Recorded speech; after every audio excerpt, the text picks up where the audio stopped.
Solve this system of equations using the elimination method.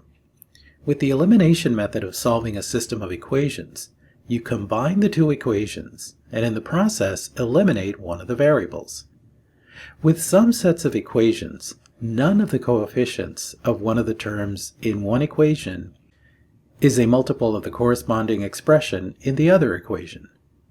In this system, do you see that neither x term is a multiple of the other? And the same goes for the y terms. So to use the elimination method with a system like this, we need to multiply both equations to get a common multiple. Let's say we want to eliminate x. We would need to multiply this equation by -2 and this equation by 3 in order to get the x terms to cancel out. So let's take a look at that. So we take this equation and multiply it by 2 to get 6, 8, and 20.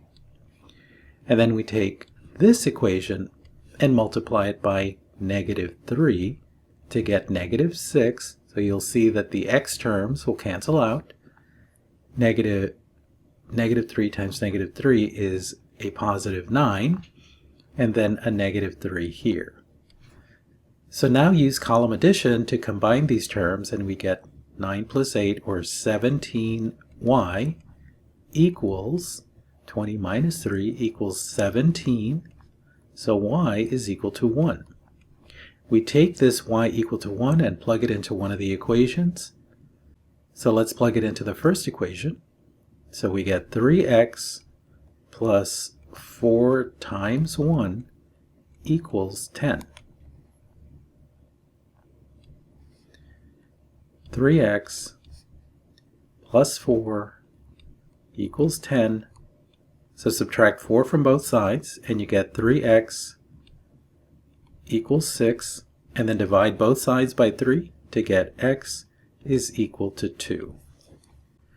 So the solution to this system has y equals 1 and x equals 2.